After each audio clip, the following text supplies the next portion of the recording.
अस्सलामुअलैकुम। उम्मीद करता हूँ कि आप खैरियत से होंगे।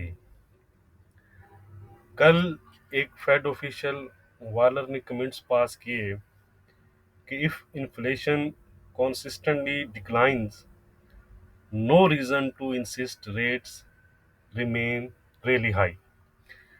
मतलब कि अगर इन्फ्लेशन मुसलसल फॉल करती है तो इंटरेस्ट रेट को हायर साइड पर रखने की कोई भी रीज़न नहीं है। तो फेड ऑफिशियल के इस डोविश रिमार्क्स के बाद एक ज़बरदस्त फॉल हमें नज़र आया डॉलर इंडेक्स में, जिस वजह से वाइस वर्सा यूरो, पाउंड और गोल्ड में हमें एक शार्प जो है वो अपसाइड नज़र आया।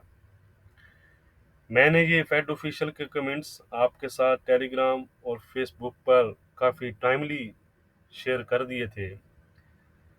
याद रहे कि जो चीज़ मैं इम्पोर्टेंट समझता हूँ जस्ट वही आपके साथ शेयर करता हूँ। किसी भी किस्म के जो फालतू जो मैसेज हैं वो आपको वहाँ पर नज़र नहीं आएंगे।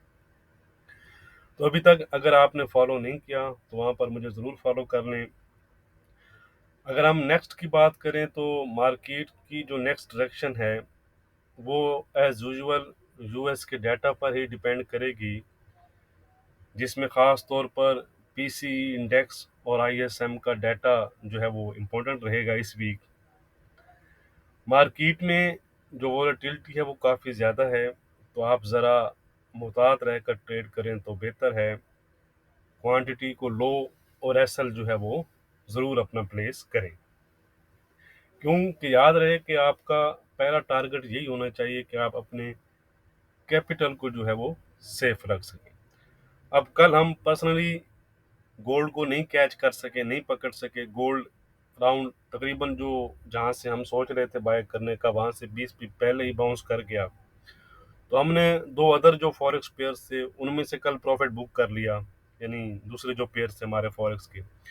तो ज़रूरी ये नहीं होता कि आपने डेली जो है वो ट्रेड करना ही करना है। जब आपको चीज़ें समझ ना आए, सेटअप ना बन रहा हो तो अवॉइड किया करें। सेटअप बन जाए तो ट्रेड किया करें, अदरवाइज जो है उससे अवॉइड किया करें। आज की बात करें तो आज डाटा वाइज जर्मन के सीपीआई नंबर्स हैं, यूएस के जीडीपी नंबर्स हैं और बैंक ऑफ इंग्लैंड के जो गवर्नर हैं उनकी स्पीच है। तो ख्याल रखिएगा, कुछ इम्पोर्टेंट रहा तो वो मैं आपके साथ शेयर कर दूंगा। अब हम चलते हैं जी चार्ट की जानिब। तो गोल्ड में कल एक अच्छा जंप नज़र आया। 2012 के आसपास से लेकर गोल्ड ने 2052 के आसपास तक की हमें एक रैली दिखाई है। फिलहाल गोल्ड 246 के आसपास ट्रेड कर रहा है। तो पहले हम लेवल मार्क कर लेते हैं जी, कौन से इंपॉर्टेंट लेवल्स हैं। जहाँ पर अगर हम देखें तो इमीडिएट जो सपोर्ट एरिया वो नज़र आ रहा है, वो हमें ये वाला नज़र आ रहा है। ठीक है, ये वाला 2038-39 का जो एरिया वो आप कह सकते हैं। ठीक है, इसको मैं ज़रा शॉर्ट टाइम फ्रेम में करता हूँ तो आपको थोड़ा सा ज़्यादा बेहतर नज़र आएगा ये चीज़। ठीक है जी, यहाँ पर अगर आपको, क्योंकि ऑलरेडी गोल्ड काफ़ी हाई है तो यहाँ पर ज़रा मुहतात रहिएगा, लेकिन कोई अगर रिजेक्शन मिलती है तो यहाँ से भी आप इंटर हो सकते हैं। उसके बाद अगर हम देखें तो अच्छा एरिया ये वाला जोन है ये। ठीक है, ये जो आपको नज़र आ रहा है ये 2025 से 28 का एरिया है। 2025-29 का जोन भी आप कह सकते हैं।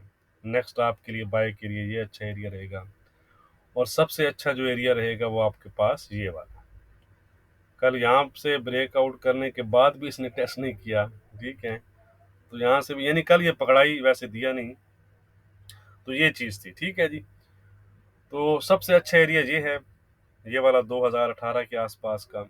उससे ऊपर जो नेक्स्ट अच्छा एरिया वो ये वाला मैंने आपको बताया, और सबसे जो लो है वो ये है।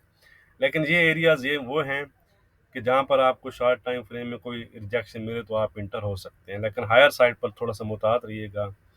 आज के लिए भी बाइंग ही प्रेफर है, डीप बाइंग प्रेफर है, लेकिन हायर साइड पर वो आप बाय फंसा कर ना बैठ जाइएगा। लेवल्स पर किएगा मिनिमम एसएल के साथ। अगर लेवल ब्रेक होता है तो फ़ौरन आपका एसएल लगे और आप आउट हो जाएं। रेजिस्टेंस की बात करें तो 2054 से 52 का जो एरिया है, ठीक है, ये वाला, ये इसका रेजिस्टेंस एरिया है।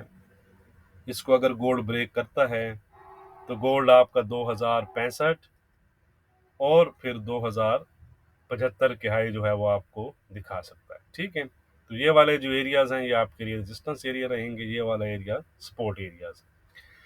अब हमारे इंट्राडे के लिहाज से क्या रेजिस्टेंस और सपोर्ट है वो हम देख लेते हैं। उससे पहले वीडियो को लाइक और शेयर करना मत भूला करें, डिस्क्रिप्शन जरूर चेक किया करें, उसमें गोल्ड के तमाम लेवल डिटेल से लिखे गए होते हैं। आज का रेजिस्टेंस है हमारा 2065 का, इसके ऊपर गोल्ड 2075 और 2085 तक जा सकता है। सपोर्ट है गोल्ड में हमारा 2025 का, इसके नीचे गोल्ड 2018 और 2010 तक फिर जा सकता है। फिलहाल इंट्राडे के लिहाज से गोल्ड का जो ट्रेंड है वो पॉजिटिव बना हुआ है। यह है जी सिल्वर का चार्ट। $25 के आसपास सिल्वर इस टाइम जो है वो ट्रेड कर रही है। आज का रेजिस्टेंस है 2530 का, सपोर्ट है हमारा आज का 2460 का, ट्रेंड है इंट्राडे के लिहाज से सिल्वर का पॉजिटिव। अब हम चलते हैं जी ब्लैक गोल्ड की तरफ, यानी क्रूड ऑयल की जानिब। यह है जी क्रूड ऑयल 7650 के आसपास जो है इस टाइम वो ट्रेड कर रहा है। आज का रेजिस्टेंस है इसमें 17790 का, 7790 का, और सपोर्ट है 7590। अगर 7590 ये ब्रेक करता है डाउन साइड पर तो फिर आप 75 और 7460 को फिर टारगेट कर सकते हैं। ट्रेंड है इसका इंट्राडे के लिहाज से पॉजिटिव। अब हम चलते हैं जी यूरो की जानिब। यूरो में आज जो हमारा रेजिस्टेंस रहेगा वो रहेगा 1040 का, सपोर्ट रहेगा 960। ट्रेंड इसका इंट्राडे के लिहाज से पॉजिटिव है। यह है जी ब्रिटिश पाउंड 2700 से अबव इस टाइम जो है वो ट्रेड कर रहा है। आज का रेजिस्टेंस है 2750 का, सपोर्ट है आज का 2650 का। ट्रेंड है इंट्राडे के लिहाज से ब्रिटिश पाउंड का भी पॉजिटिव। यह है जी यूजे, इसकी अच्छी वाट लगी है, डॉलर इंडेक्स की वीकनेस का इसने अच्छा फायदा उठाया है। आज का रेजिस्टेंस है 147.70 का, 47.70 ब्रेक करता है तो फिर 148.20 और 148.70 तक जा सकता है। सपोर्ट है आज का 146.30, 146.30 के नीचे 146 और 145.70 तक भी जा सकता है। इसका जो ट्रेंड है वो इंट्राडे के लिहाज से वीक है। वीडियो को लाइक और शेयर करना मत भूलिएगा। बहुत शुक्रिया।